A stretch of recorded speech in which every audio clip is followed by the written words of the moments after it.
두 주 전이었죠. 우리 6주년 창립 6주년 예배 때에 고린도전서 12장 말씀을 함께 우리가 살펴보면서 우리 교회가 앞으로 한 단계 더 도약하기 위해서는 우리에게 주신 다양한 은사들이 각 개인에게 주신 것이 아니라 공동체를 위해 주셨다라는 사실을 우리가 인식하고, 그래서 다양한 은사들이 함께 모여서 그 가운데 통일성을 유지하고 그렇게 건강한 하나님의 나라를 세워나가자, 그런 공동체가 되자라고 말씀드린 바가 있습니다. 거기서 가장 중요한 연결고리가 사랑이라고 말씀을 드렸는데요. 그래서 12장 다음에 나오는 13장에는 바로 사랑의 이야기가 나옵니다. 그렇게 짧게 언급해 드린 바가 있습니다. 오늘 말씀은 고린도전서 13장, 교회를 다니지 않는 분들도 이 사랑장, 또 이 사랑장에 불려지는 이 고린도전서 13장의 내용들을 참 많이 알고 또 결혼식 때에도 많이 쓰여지는 그런 구절이기도 합니다. 오늘 이 고린도전서 13장을 함께 살펴보려고 하는데요. 오늘 이 고린도전서, 고린도 교회에게 쓴 편지이지요. 이미 우리가 지난 시간 살펴본 대로 고린도 교회의 배경은 마치 고린도 교회 안에는 성령 은사의 전시장이라고 느껴질 만큼 정말 많은 은사들이 교회 안에 나타나고 있었습니다. 초자연적인 역사들이 강력하게 나타나고 있었던 교회가 바로 고린도 교회였던 것이죠. 우리가 12장에서 살펴봤던 내용들, 지혜와 지식과 또 믿음과 병고침과 또 뭐가 있었어요? 영분별과 또 방언과 통변과 이런 내용들. 12장에 나열되어지고 있는 모든 은사들이 고린도 교회 안에 나타나고 있었다라는 거예요. 너무나 화려한 은사들이 교회 안에 가득했던 것이죠. 그러나 역설적이게도 고린도 교회는 그 어떤 교회보다도 깊은 분열의 길을 걷고 있었다라는 겁니다. 파당이 나뉘어졌고 교회 안에 법정 소송이 일어나고 또 우상 제물 관련된 문제들로 인해 공동체가 흔들리고 있었습니다. 많은 능력들이 나타나고 많은 역사들이 나타나는 교회였는데 왜 이렇게 흔들리고 무너지기 직전에 이런 상태, 왜 이러한 모순이 일어나게 되었던 것일까요? 이미 사도 바울이 진단한 대로 은사라는 것은 공동체를 위해 주신 공적 자산임에도 불구하고 그것을 내 것으로 삼았다는 겁니다. 나의 만족과 나의 이익을 위해 내 우월함을 증명하고 또 다른 사람을 멸시하고 통제하려고 하는 역기능적 도구로 이 은사를 사용했다는 것이죠. 그래서 이런 어려움을 겪게 되었다라고 사도 바울이 진단합니다. 그래서 이 문제를 해결하기 위해서는 그 다양한 은사들을 연결하는 고리가 필요한데 그 고리가 무엇이냐? 사랑이다. 그래서 성령의 은사가 사랑이라는 본질을 이탈하게 될 때에 그 은사들은 능력이요 축복이 아니라 오히려 공동체를 파괴하는 무기가 될 수 있다라는 거입니다. 그래서 오늘 사도 바울 12장 맨 마지막에 보면 이런 말씀을 하고 있어요. 앞에서는 다양한 은사들, 화려한 은사들 쭉 나열한 다음에 마지막 절에 이렇게 얘기를 합니다. 우리 같이 읽어볼까요? 그러나 시작. 은사를 열심히 구하십시오. 이제 내가 가장 좋은 길을 여러분에게 보여드리겠습니다. 이미 고린도 교회는 많은 은사를 누리고 있습니다. 많은 은사를 나타내고 있습니다. 그런데 사도 바울이 뭐라고 얘기를 해요? 더 큰 은사를 열심히 구하십시오. 은사가 넘쳐나요. 그런데도 무슨 은사가 필요하길래 더 큰 은사를 열심히 구하라. 그러면서 내가 여러분에게 보여주겠습니다 라면서 13장으로 넘어가게 됩니다. 여기서 말하는 더 큰 은사는 무엇일까요? 다른 은사들을 압도할 만큼 또 하나의 초능력과 같은 그런 모습을 말하는 걸까요? 아닙니다. 오히려 이 은사는, 더 큰 은사는 다른 모든 은사들이 제 기능을 할 수 있도록, 그 기능을 발휘할 수 있도록 만드는 통로, 즉 사랑이라는 것이죠. 다시 말하면 사랑은 모든 은사가 그 목적대로 작동케 되도록 움직이게 만드는 핵심 운영체제, OS. 여러분 컴퓨터에서 윈도우 이렇게 이해하시면 될 것 같아요. 여러분 컴퓨터만 딱 던져주면은 여러분 그걸로 무슨 작업을 할 수 있습니까? 작업 못해요. 운영체제가 있어야 합니다. 그래야지 내가 원하는 문서 또 뭐 어떤 작업들을 할 수 있게 되는 것이죠. 이렇게 사랑은 수많은 은사들 가운데 하나가 아니라 그 은사들을 작동하게 하는 핵심 운영체제와 같다. 이렇게 말씀하고 있습니다. 만약 사랑의 기반이 없는 은사, 그러니까 하드웨어만 존재한다면, 하드웨어만 작동한다면 그 공동체는 어떤 기능적 탁월함은 있을지 몰라도 그것이 운영되어지지 않기 때문에 결국 황폐함으로 무너질 수밖에 없다라는 겁니다. 내면에 치유되지 않는 그 트라우마들을 가진 그런 자들이 사랑 없는 은사를 막 나타내고 그 사랑 없는 은사에 매몰되게 된다면 이들은 자신이 가지고 있는 상처, 아픔을 직면하기보다는 외적으로 나타나는 그 화려한 은사 속에 가려져서 오히려 영적 승리주의, 다시 말하면 어떤 영적 가면을 쓴 채 교회 신앙생활을 하게 되는 그런 변질된 모습이 되어질 수 있다는 것이죠. 그래서 고린도전서 13장에서는 사랑이라는 주제로 계속해서 이어가고 있는 것을 보게 됩니다. 근데 여러분 가만히 생각해 보면 고린도전서 12장, 13장, 14장을 이렇게 쭉 묵상을 해보면 고린도전서 12장에는 어떤 내용이 담겨 있다 그랬어요. 다양한 은사들이 막 적혀져 있어요. 나열되고 있어요. 근데 13장을 건너서 14장에는 어떤 내용이 있냐면 14장에는 그 다양한 은사들 가운데에 특별히 방언과 예언에 대해서만 콕 집어서 설명을 하고 있거든요. 그럼 여러분 한번 생각해 보세요. 구조적으로 많은 은사들을 설명한 다음에 그 가운데에 딱 몇 가지만 집어가지고 더 상세하게 설명하는, 다시 말하면은 12장 다음에 14장이 딱 붙는 것이 구조적으로는 더 맞을 거라고 그렇게 판단되지 않으십니까? 그런데 그 사이에 13장이 껴 있어요. 자연스러운 흐름을 방해하는 것처럼 마치 껴있는, 중간에 껴있는 이 사랑에 대한 이야기가 그 안에 딱 껴있다는 거예요. 마치 일부러 끼워 넣은 것처럼 말이지요. 왜 13장이 이 사이에 껴있을까? 이 13장이 가지고 있는 의미는 무엇일까? 이미 우리가 살펴본 대로 고린도 교회 안에 겪고 있었던 혼란들, 또 교인 중에 일부가 자신의 받은 은사를 자랑하고 우월적으로 나타내고 다른 성도들을 하찮게 여기는 이러한 모습들, 그래서 우쭐거리고 거들먹거리는 이러한 모습들이 있었기 때문입니다.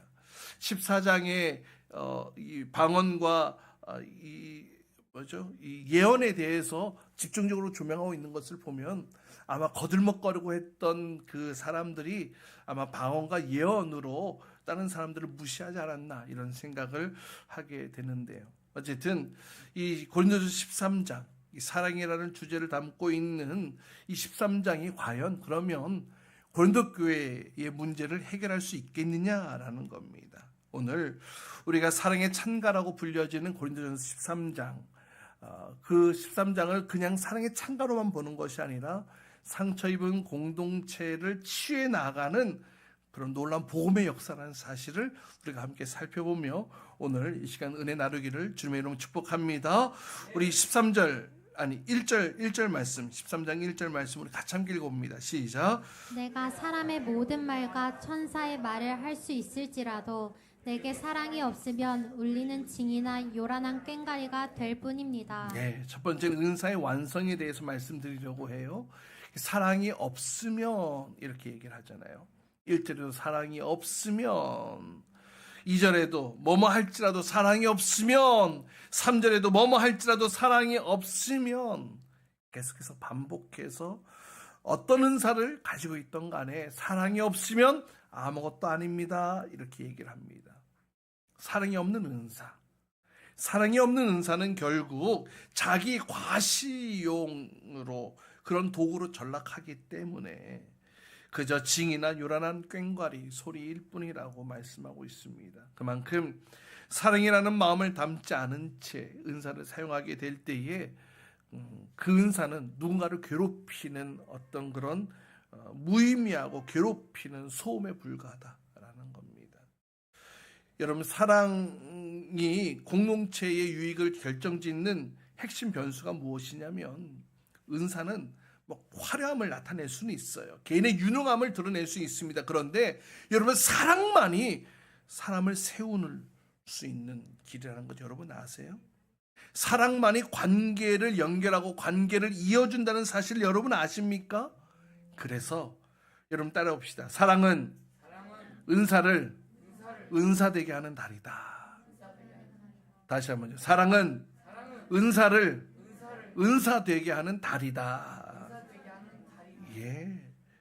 은사가 은사되게 하는 다리가 바로 이 사랑이라는 거예요. 여러분, 사랑이 없는 예언은 그냥 정죄하는 칼날이 되어질 수 있다는 사실 여러분 아십니까? 사랑이 없는 지식은 누군가를 비방하고 누군가를 나무라는 교만이 될 수 있다는 거예요. 사랑이 없는 모든 영적 활동은 공동체의 유익을 끼치기는커녕 관계를 단절시키고 트라우마를 남기는 파괴적인 결과를 초래하게 된다라는 겁니다. 지금 고린도 교회가 그런 상황이거든요. 뿐만 아니라 이 사랑이 없는 은사의 활용은 이 상담학에서 이렇게 표현을 하는데요. 파괴적 권리를 만들어낸다, 이렇게 얘기를 합니다. 파괴적 권리가 뭐냐면, 내가 이만큼 너한테 했으니까 내가 너한테 이만큼 해도 돼. 내가 너한테 이만큼 헌신했으니까 너 내 마음대로 이만큼 너가 해줘야 돼 라면서 타인의 권리를 방해하거나 제한하거나 또 그것을 나의 것으로, 나의 이익으로 돌이키고자 하는 어떤 보상적 심리가 있다는 것이죠. 그런데 이런 모습이 가정 안에도 자주 일어나는 것을 보게 됩니다.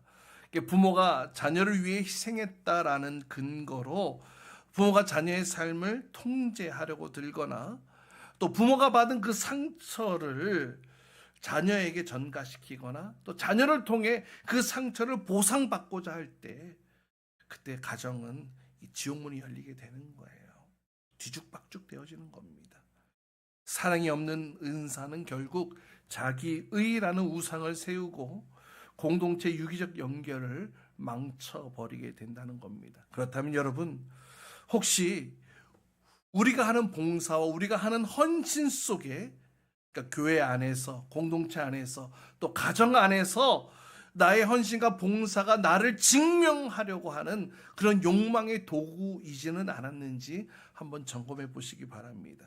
설령 어떤 보상이 주어지지 않는다 할지라도 우리가 예수 그리스도를 사랑하고 또 공동체를 사랑함으로 우리에게 주신 은사를 아름답게 쓰이고 또 활용할 수 있기를 주님의 이름으로 축복합니다. 바로 그것이 내가 속한 공동체를 건강하게 세워나가는 길이에요. 하나님 안에서 건강한 교회 공동체를 세워나가는 길이고, 또 여러분 사랑 안에서 건강한 가정 공동체를 세워나가는 길인 줄 믿으시기를 바랍니다. 우리 4절부터 7절까지 말씀, 사도 바울이 제시하는 15가지 사랑의 속성을 얘기를 합니다. 우리 같이 함께 읽도록 합니다. 사랑은 시작. 사랑은 오래 참고 친절합니다. 사랑은 시기하지 않으며 뽐내지 않으며 교만하지 않습니다. 사랑은 무례하지 않으며 자기의 이익을 구하지 않으며 성을 내지 않으며 원한을 품지 않습니다. 사랑은 불의를 기뻐하지 않으며 진리와 함께 기뻐합니다. 사랑은 모든 것을 덮어주고 모든 것을 믿으며 모든 것을 바라며 모든 것을 견딥니다. 두 번째, 은사의 양식에 대해서 말씀드리고 싶습니다. 지금까지 모든 은사에는 사랑이 필요하다, 여기까지는 여러분 이해가 되셨을 거예요. 사랑이 절대적으로 필요하다라고 우리가 확인했으면, 이제 그 사랑이 어떠한 모습을 구체적으로 드러나야 하는가를 살펴보겠다라는 겁니다. 그래서 사도 바울이 15가지 속성, 사랑의 15가지 속성을 이렇게 제시합니다. 그런데 이 항목들은 단순히 도덕적인 덕목을 나열한 게 아니에요. 사실 이 내용들이, 이 덕목들이 이 고린도 교회에 가지고 있는 이 문제들을 돌파해 나갈 수 있는 돌파구였다라는 것이죠. 함께 좀 살펴봅시다. 당시 교회 안에 있었던 시기, 자랑, 무례함, 이런 것들은 치료받아야 할 묘서였거든요. 그래서 고린도 교회의 문제와 또 사랑의 치료의 속성을 이렇게 대조해서 몇 가지만 함께 살펴보려고 합니다. 교회 안에 파당의 문제가 있었어요. 은사를 비교함으로 시기하는 문제가 있었습니다. 그래서 사도 바울이 뭐라고 얘기합니까? 사랑은 시기하지 않습니다. 나에게 주신 은사를 공동체에게 주신 것으로 우리가 인정하고 받아들이게 될 때에 이 문제를 해결할 수 있다는 것이죠. 또 교회 안에 영적 우월감과 자랑의 문제가 있었습니다. 그래서 사랑은 뽐내지 않습니다. 교만하지 않습니다. 이렇게 얘기를 하죠. 하나님께서 나에게 주신 것에 집중하기보다는 그것을 주신 하나님께 집중하라는 거예요. 그 하나님의 은혜에 집중하라는 것입니다. 또 상대방에 대한 무례한 행동들이 있었어요. 그래서 사랑은 무례히 행치 않는다. 그래서 상대방의 인격을 존중하고 상대방의 경계를 존중하는 이런 태도를 가지라는 겁니다. 또 사랑은 자기의 이익을 구하지 않는다. 교회 안에 송사의 문제가 있었거든요. 서로 법적인 수승의 문제가 있었는데 이런 것들에 대해서 아까 말씀드린 대로 파괴적 권리를 내가 포기하고 공동체의 화평을 먼저 우선시하라는 것이죠. 또 성을 내지 않고 원한을 품지 않고, 그러니까 원한과 또 트라우마의 문제 앞에서 내 자신의 과거의 어떤 상처를 내 무기로 삼는 것이 아니라 그것을 내려놓고 용서로 그 모든 것을 덮고 이겨낼 것에 대해서 말씀하고 있죠. 또 마지막으로 불의를 기뻐하지 않고 진리와 함께 기뻐해라. 은폐하고 조작하는 그 진실 문제 앞에 직면하라는 거예요. 그렇게 건강하게 숨기지 말고 건강하게 드러낼 때에 그것으로 인해요 회복되어지고 완성되어져 간다고 말씀하고 있죠. 그래서 결국 7절 말씀 이렇게 말씀합니다. 함께 읽습니다. 7절 시작. 사랑은 모든 것을 덮어주고 모든 것을 믿으며 모든 것을 바라며 모든 것을 견딥니다. 이렇게 사랑을 통해 모든 것을 덮고 모든 것을 믿고 모든 것을 바라고 모든 것을 견디게 된다라는 이 선포를 통해 사도 바울이 얘기하는 것이 무엇입니까? 바로 지금까지 나의 신앙생활이 나 중심의 이기적인 신앙생활이었다면 이제는 그것을 바꾸라는 거예요. 어떻게? 공동체 중심의 신앙의 태도로 바꿔가라라는 겁니다. 그래서 내 뜻대로 안 되면 분노하고 화를 내는 것이 아니라 공동체에게 주신 은사이기에 하나님께 사실들을 믿으며 기대하며 기다리며 하나님께서 일하실 것을 바라보며 그 관계를 품으라고 말씀하고 있는 것이죠. 바로 그것이 고린도 교회 안에 일어나고 있는 갈등을 잠재울 복음의 해결책이었던 것입니다. 마지막으로 8절 9절 말씀 또 읽어봅니다. 8절 9절입니다. 시작.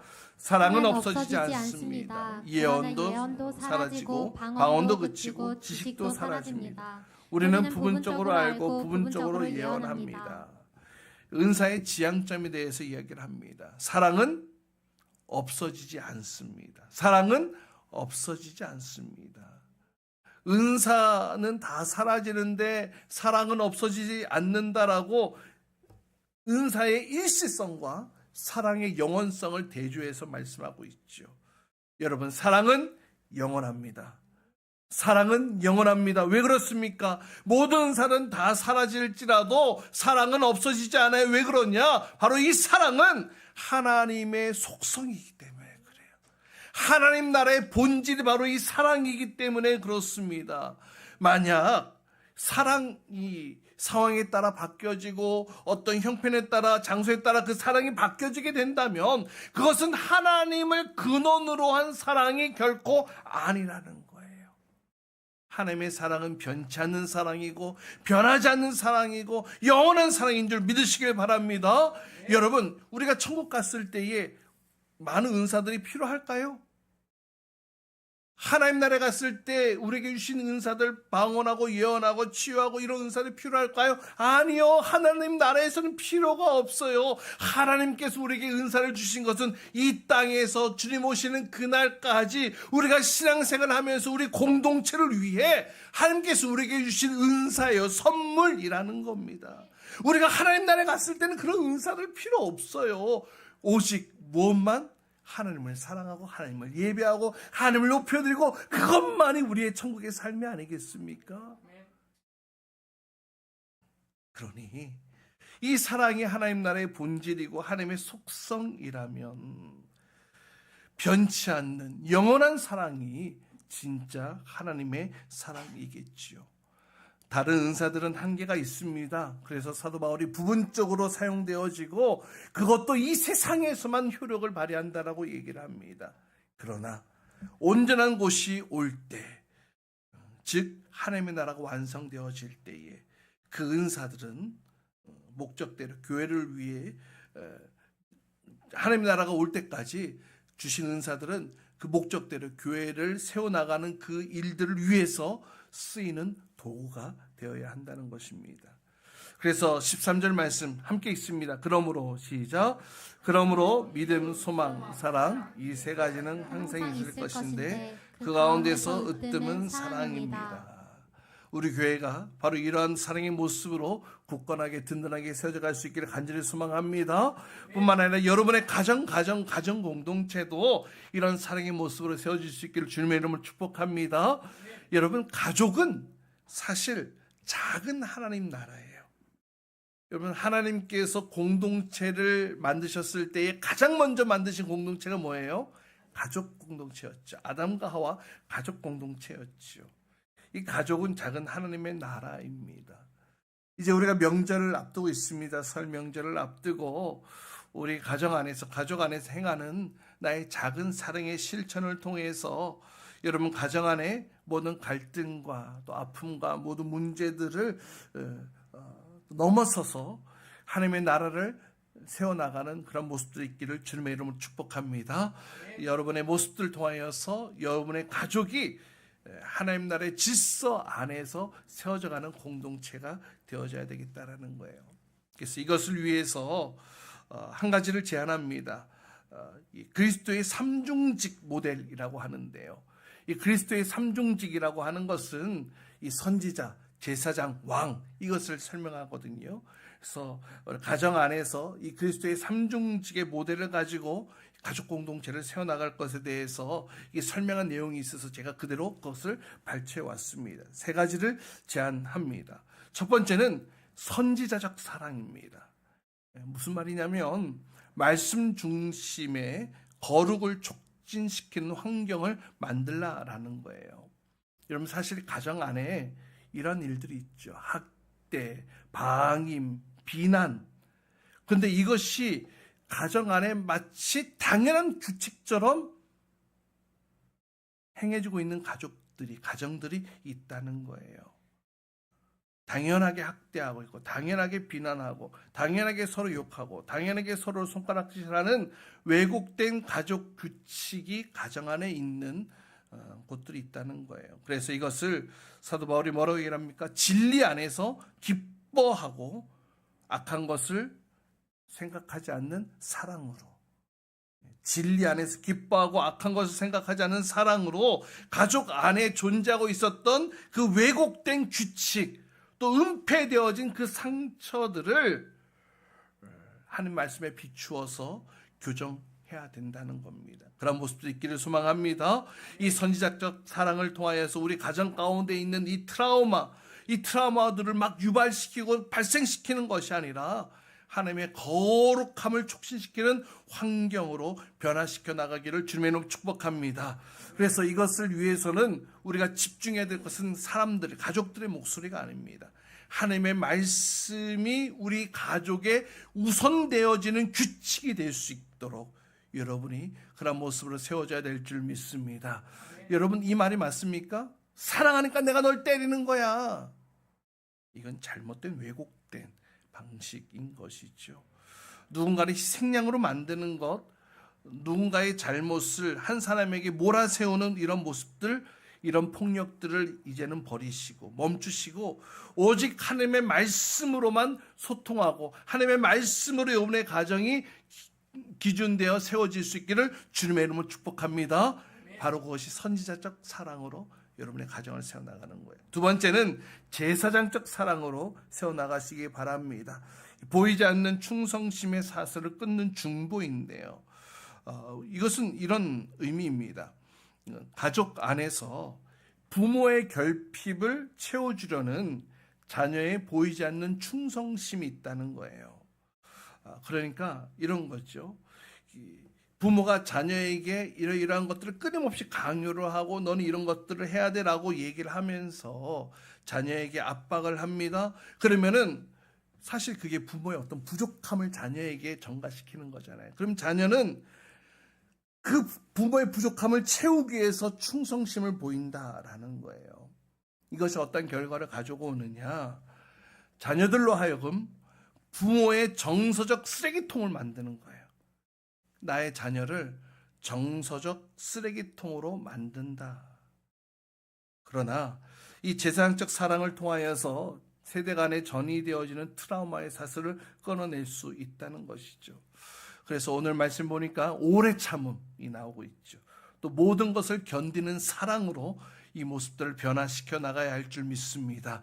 그래서 이 제사장적 사랑을 통해서 가족의 허물들을 그냥 인과응복적 어떤 그런 사고로 비난하고 야 너가 그랬으니까 그런 거야 라면서 정죄하고 끝나는 것이 아니라, 그럼 사실 우리 예수님을 생각해 보세요.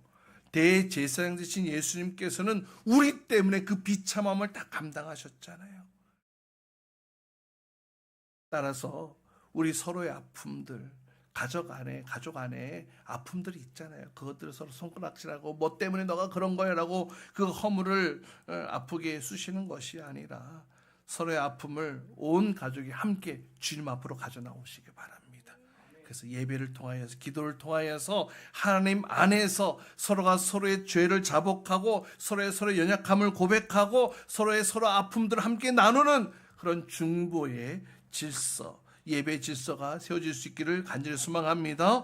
마지막 세 번째는 왕적 사랑입니다. 이것은 외부 통제, 심리를 이양하는 참 자유의 질서를 말하는 건데요.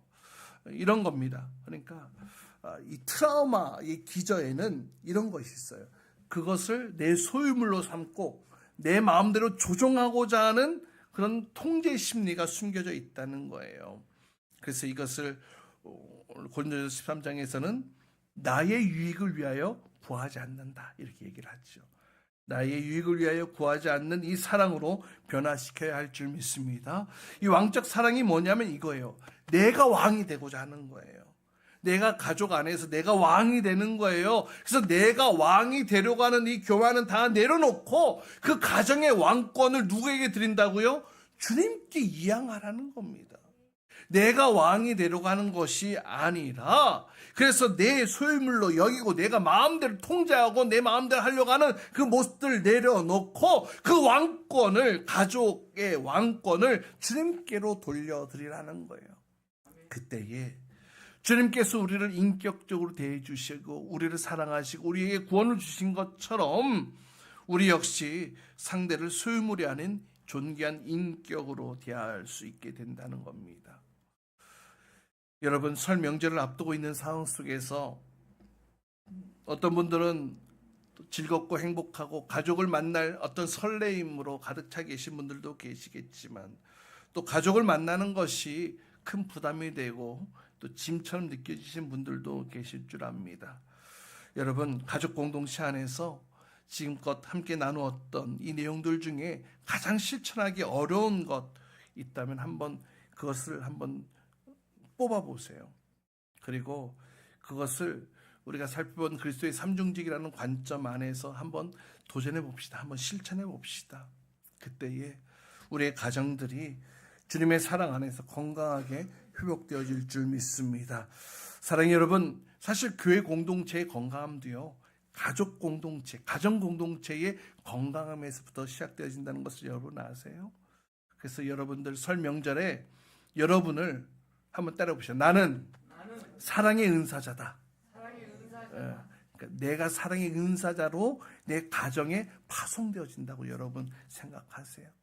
그리고 오늘 주님께서 우리에게 주신 말씀하신 이 사랑의 모습들을 우리가 실천해 나갈 때에 우리의 가정들이 주님의 사랑 안에서 건강하게 회복되어질 줄 믿습니다. 그래서 이 명절 기간 동안 몇 가지를 좀 가이드라인을 드리고 싶어요. 3가지로 한번 정리해 봤는데요. 따라해 봅시다. 첫 번째, 비난 대신 공감하십시오. 따라해 봅시오. 비난 대신 공감하십시오. 뭐예요? 너 때문이야! 이거 이렇게 정죄하는 거 하지 말라는 거예요. 상대의 아픔을 내 것으로 여기는 제사장적 긍휼을 보이시기를 바랍니다. 두 번째는 따라해 보십시오. 영적 승리주의를 경계하십시오. 가족 중에 고통당하고 어려움당하고 아픈 분들 계시잖아요. 나 너 그것 때문에 그래. 야, 너 기도 안 해서 그래. 이런 독성이 있는 말 하지 마세요. 그건 조언이 아닙니다. 그 사람을 말려 죽이는 거예요. 그냥 그 곁에 서서 묵묵히 기다려주는 사랑의 무게로 다가가시기를 바랍니다. 마지막 3번째 따라해 보십시오. 통제권을 내려놓으십시오. 내 자녀나 배우자나 또 내 부모나 내 기대치에 맞추려고 내 마음대로 조정하려고 하는 것이 아니라 내가 왕이 돼서 그들을 조정하려고 하는 것이 아니라 그 왕의 의자에서 내려오라는 거예요. 그리고 그 왕의 의자에 누구를 올려드려야 돼요? 예수님.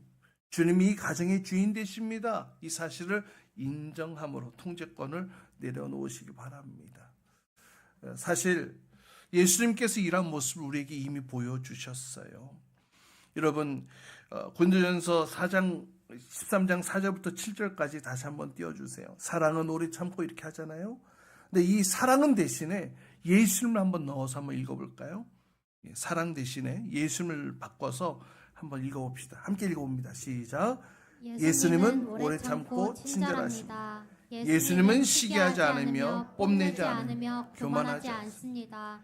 예수님은 무례하지 않으며 자기의 이익을 구하지 않으며 성을 내지 않으며 원한을 품지 않습니다. 예수님은 불의를 기뻐하지 않으며 진리와 함께 기뻐합니다. 예수님은 모든 것을 덮어주며 모든 것을 믿으며 모든 것을 바라며 모든 것을 견딥니다. 예수님께서 이미 우리에게 와 같은 모습으로 우리에게 다가오셨습니다. 아멘이십니까? 그렇다면은 다시 이 구절을 사랑은 대신에 여러분의 이름을 넣어서 한번 읽어봅시다. 다시 한번 띄워주세요. 사랑은 대신에 여러분의 이름은 넣어서 상여비는 뭐 이렇게 희경이는 이런 식으로 한번 넣어서 읽어보겠습니다. 시작. 상여비는 오래 참고 친절합니다. 상여비는 시기하지 않으며 뽐내지 않으며 교만하지 않습니다. 상여비는 무례하지 않으며 자기의 이익을 구하지 않으며 성을 내지 않으며 원한을 품지 않습니다. 상여비는 불의를 기뻐하지 않으며 진리와 함께 기뻐합니다. 상여비는 모든 것을 덮어주고 모든 것을 믿으며 모든 것을 바라며 모든 것을 견딥니다. 자신의 이름을 넣어서 읽어보니까 어떻습니까? 내 이름을 넣어서 이렇게 읽어 내려가기가 쉬우셨습니까? 저는 참 어렵고 어색하고 힘들더라고요.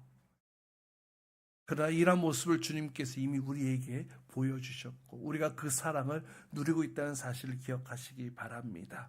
오늘 말씀을 통해 믿음, 소망, 사랑 그 가운데 으뜸은 사랑이라는 이 선포가 여러분이 속한 모든 공동체마다 공감의 언어로 또 용서의 눈물로 구체화될 수 있는 시간들 될 수 있기를 주님의 이름으로 축복합니다.